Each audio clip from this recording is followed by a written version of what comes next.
पाकिस्तान को गाली दे करके, डरा करके, मुसलमानों को गाली दे करके ये वोट प्राप्त करते हैं। आज वही सीमा हैदर है कि देखो पूरे अंधभक्तों की भाभी बन गई है, राष्ट्र भाभी बन गई है। वो भूल गए हैं कि वो इस देश के प्रधानमंत्री हैं। उनको लगता है कि उनका काम सिर्फ विदेशों में घूमना उनका काम है। डबल इंजन, ट्रिपल इंजन, न जाने कौन कौन से इंजन। जुमले की सरकार इन लोगों से देश नहीं संभल पा रहा। नमस्कार दोस्तों, मैं सौम्या मिश्रा और आप देख रहे हैं लाइव टीवी इंडिया। इस वक्त हम मौजूद है जंतर मंतर पे और मणिपुर की दिल दहला देने वाली घटना से आज पूरा देश दहला हुआ है। सभी की आंखें नम है और शर्मसार हो चुका है पूरा देश की। इस तरह की घटना हमारे देश में सामने आती है और उसके बावजूद पीएम अंतिम क्षण में बोलते हैं कि हमें इस बात का दुख है, हमें इस बात का दर्द है और हमें गुस्सा आ रहा है। जो आम जनता में भी इससे ज़्यादा गुस्सा देखने को जबकि नजर आ रहा है। और हम इसी पर आज बात करेंगे कि आखिर लोगों का इस पर, महिलाओं का क्या कहना है। मैम, सबसे पहले तो आप अपना नाम। मेरा नाम नेहा खान है, मैं हरियाणा से हूँ। जिस तरह की घटना मणिपुर से सामने आई, जिसने पूरे देश को दहला कर रख दिया और जिस तरह से वो वीडियो वायरल हुआ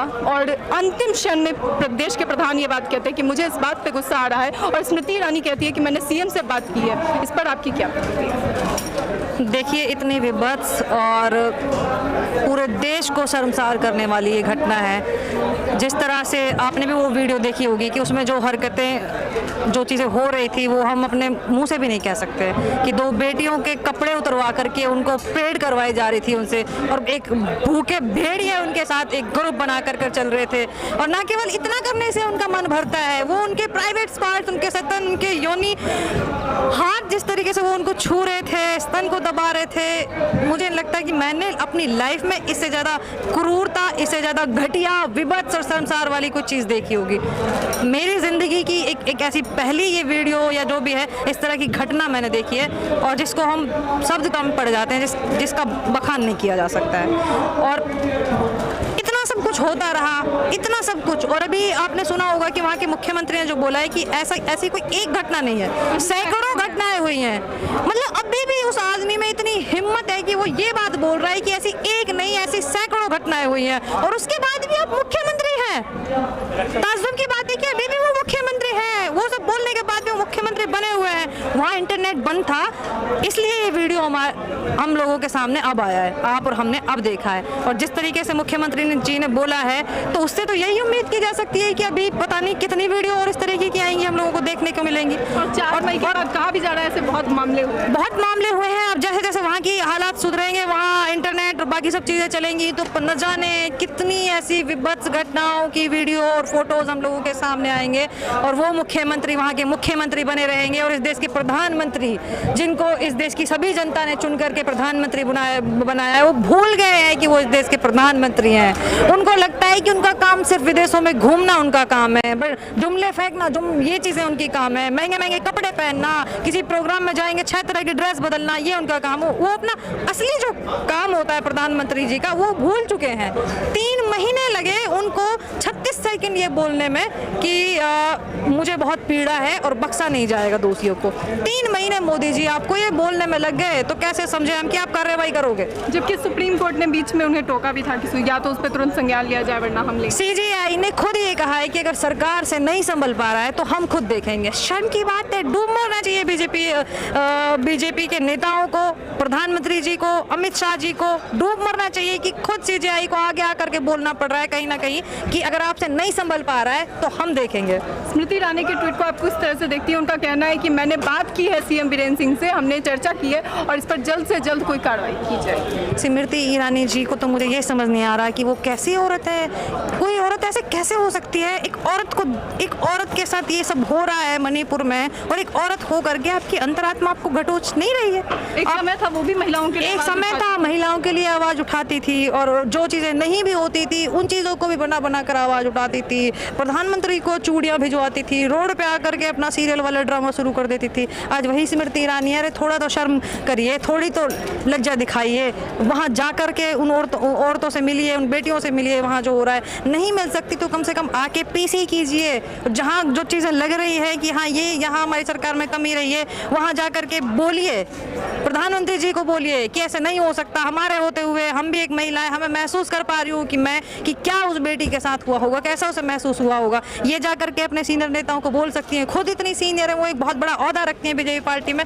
और इतने सब कुछ के बाद वो सिर्फ एक ट्वीट करती हैं, वो ट्वीट भी जब उनके आका मुंह खोलते हैं। पश्चिम बंगाल से एक फेक न्यूज़ कल आई जो पूरे दिन ट्रेंड करती रही। जी, और जिसका last में फैक्ट चेक पता चला जिसको फैक्ट चेक किया, हर चीज इनकी सिर्फ बीजेपी के हिंदू IT मुस्लिम, सेल द्वारा भी उसे ये किया गया, ट्वीट किया गया कि इस तरह की घटना हो रही है। हर चीज इनकी हिंदू मुसलमान जाति धर्म से होकर के निकलती अच्छा, है। इस मामले में भी हिंदू एंगल देने की कोशिश बिल्कुल इसी चीज में भी इस मुद्दे में भी हिंदू मुसलमान करने की कोशिश की गई, और जिस तरह से कल जो आप बता रहे हैं उसको वायरल किया गया, उसको भी मुसलमानों से जोड़ा गया। ऐसे लोगों पर कार्रवाई की जानी चाहिए। सबसे पहले तो बीजेपी की IT सेल पर भी कार्रवाई करनी चाहिए कि इस तरह के ट्वीट, मतलब ऐसे माहौल में भी आप लोगों को भड़काने का काम कर रहे हैं। अभी क्या देश में कम दंगे हो रहे हैं कि आप उस दंगे को और बड़ा रूप देना चाहते हैं, हिंदू मुसलमान को लड़ाना चाहते हैं। हर चीज में आप हिंदू मुसलमान का एंगल ढूंढते हैं। यहाँ तक कि आपसे कुछ दिन पहले जो ट्रेन हादसा हुआ था उसमें भी आपने हिंदू मुसलमान का एंगल ढूंढने की कोशिश की, उसको भी हिंदू मुसलमान का रंग देने की कोशिश की। क्या लगता है कि कोशिश की जा रही है कि जितनी भी चीजें होती है उसका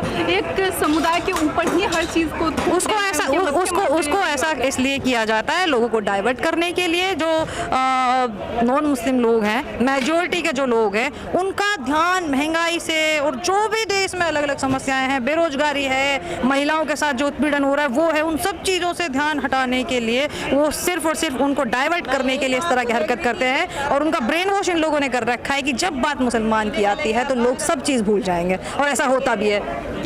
इनकी जो हरकतें हैं वो सही साबित भी होती हैं, ये उस चीज़ में कामयाब भी होता है। जिन सांसदों का बयान और टाइम में पिछली बार मणिपुर के हिंसा पर नहीं आया, उस पे उनका आया है। कल वो रोने लगी सांसद पश्चिम बंगाल की घटना पे, जबकि वो फेक न्यूज़ थी, जबकि उनके आंसू निकल आए। बिल्कुल, जबकि वो फेक न्यूज़ थी। और एक चीज़ और मुझे अभी याद आई आपसे बात करते हुए कि आपने देखा होगा कि लगातार मणिपुर की इस घटना के बाद जब बीजेपी के प्रवक्ता टीवी पर बैठ रहे हैं डिबेट में, तो सब एक रट से लगातार ये कहते जा रहे हैं कि कांग्रेस ने इस टाइमिंग पे ये वीडियो वायरल करवाया है, जब विधानसभा सत्र शुरू होता है तो ये लोग ऐसे करवाते हैं। इनका मतलब आप अभी भी आपके अंदर इतनी शर्म नहीं बची है कि जो घटना हुई है आपको उससे फर्क नहीं पड़ता। आप अभी भी इस चीज पर लगे हुए हैं कि इस टाइमिंग पे ही क्यों ये वीडियो वायरल हुआ है, कांग्रेस ने वीडियो वायरल करवाया है, विधानसभा सत्र से ठीक पहले क्यों वायरल हुआ है। शर्म आनी चाहिए। अभी भी आप इस चीज पे लगे हुए हैं, ना कि ये आप ये नहीं देख रहे हैं कि हुआ क्या है।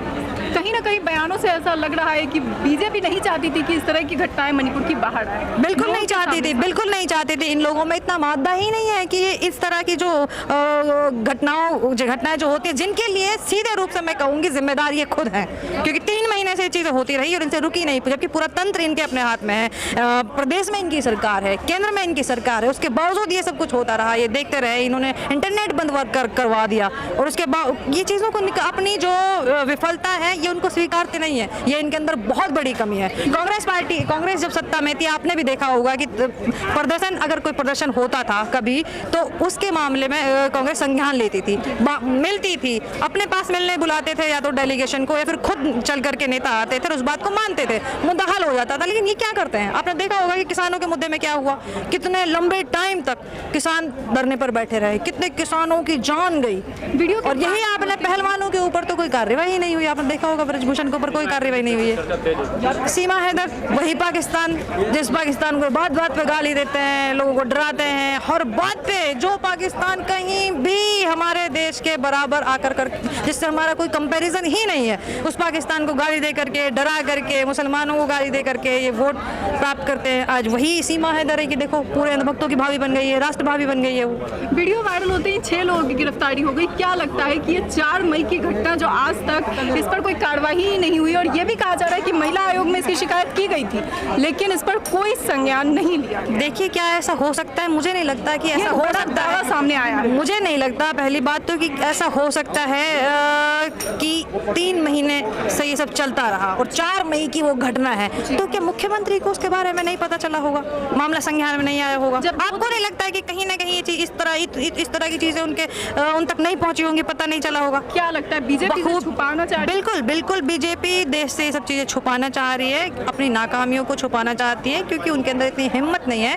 कि इन सब चीजों को वो जिम्मेदारी ले सके, विफलताओं को स्वीकार कर सके। बीजेपी की डबल इंजन सरकार इसे कंट्रोल करने में बिल्कुल भी सक्षम नहीं है। बिल्कुल सक्षम नहीं है। Double engine engine, triple engine, न जाने कौन कौन से इंजन। जुमले की सरकार है, इनके अपने अपने जुमले हैं जो भी हैं।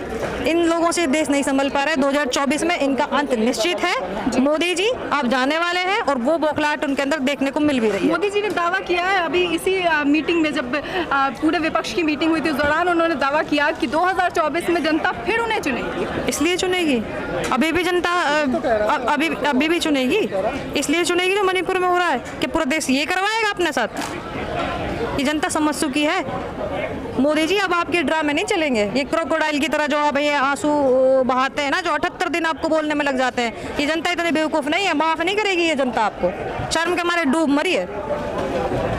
तो ये थी जो हमने इनके साथ बातचीत की और साफ तौर पे आप देख सकते हैं पूरी तरह से इसे छुपाने की कोशिश की गई। इतनी बड़ी घटना को संज्ञान में लेने में इतना समय लग गया और इस तरह की घटना सामने आई और आने वाले समय में इसका बहुत बुरा प्रभाव पड़ेगा। ये सामान्य सी चीज़ है जो होगी और अब इससे किस तरह से बीजेपी कंट्रोल करती है, किस तरह से सुधारती है, इसमें ये तो आने वाला वक्त बताएगा। फिलहाल इस वीडियो में इतना ही, तब तक के लिए।